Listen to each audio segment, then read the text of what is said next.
ಮಂಗಳೂರಿನ ಬಿಕರ್ನಕಟ್ಟೆಯ ಬಾಲಯೇಸುವಿನ ಪುಣ್ಯಕ್ಷೇತ್ರದಲ್ಲಿ ವಿಶ್ವಶಾಂತಿಗಾಗಿ ವಿಶೇಷವಾಗಿ ಮಧ್ಯಪ್ರಾಚ್ಯದ ಸಂಘಗಳು ಅಂತ್ಯವಾಗಲಿ ಎಂಬ ಉದ್ದೇಶದೊಂದಿಗೆ 40 ಗಂಟೆಗಳ ನಿರಂತರ ದಿವ್ಯ ಪ್ರಸಾದ ಆರಾಧನೆಯು ಮಾರ್ಚ್ 31ರಂದು ಬೆಳಗ್ಗೆ 6 ಗಂಟೆಗೆ ಆರಂಭವಾಯಿತು.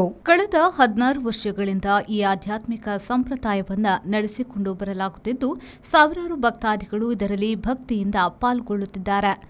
ಆರಾಧನೆ ಅವಧಿಯಲ್ಲಿ ಭಕ್ತರ ಆಧ್ಯಾತ್ಮಿಕ ನವೀಕರಣಕ್ಕಾಗಿ ಪಾಪ ಕ್ಷಮೆಯ ಸಂಸ್ಕಾರಕ್ಕೆ ವಿಶೇಷ ಅವಕಾಶ ಕಲ್ಪಿಸಲಾಗಿದೆ.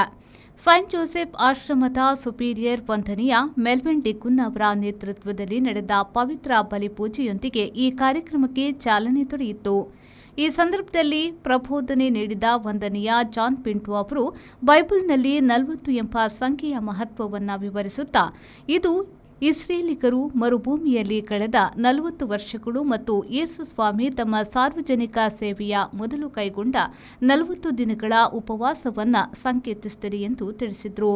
ಪುಣ್ಯಕ್ಷೇತ್ರದ ನಿರ್ದೇಶಕ ವಂದನೀಯ ಸ್ಟೀಫನ್ ಫೆರೇರಾ ಅವರು ನೆರೆದಿದ್ದ ಭಕ್ತಾದಿಗಳನ್ನು ಸ್ವಾಗತಿಸಿ ಪ್ರಾರ್ಥನೆಯಲ್ಲಿ ಪಾಲ್ಗೊಳ್ಳಲು ಆಹ್ವಾನಿಸಿದರು.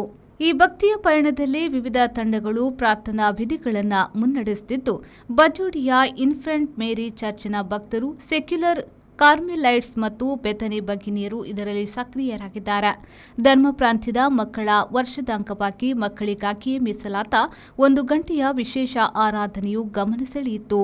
ಈ ಬಾರಿ ಆರಾಧನೆಯಲ್ಲಿ ಸಾಂಸ್ಕೃತಿಕ ವೈವಿಧ್ಯತೆಯನ್ನು ಕಾಣಬಹುದಾಗಿದ್ದು, ಕೊಂಕಣಿ ಸಮುದಾಯದ ಸಾಂಪ್ರದಾಯಿಕ ಗುಮ್ಟಾ ಸಂಗೀತ, ಕನ್ನಡ ಭಜನೆಗಳು ಮತ್ತು ವಾದ್ಯ ಸಂಗೀತದ ಮೂಲಕ ದೇವಾರಾಧನೆ ನಡೆಸಲಾಗುತ್ತಿದೆ. ಏಪ್ರಿಲ್ 1ರಂದು ರಾತ್ರಿ ತೆಜೆ ಪ್ರಾರ್ಥನೆ ಮತ್ತು ಕೃತಜ್ಞತಾ ಬಲಿಪೂಜೆಯೊಂದಿಗೆ ಈ 40 ಗಂಟೆಗಳ ನಿರಂತರ ಆರಾಧನಾ ಕಾರ್ಯಕ್ರಮವು ಮುಕ್ತಾಯಗೊಳ್ಳಲಿದೆ. ಬ್ಯೂರೋ ರಿಪೋರ್ಟ್, ವಿ4 ನ್ಯೂಸ್, ಮಂಗಳೂರು.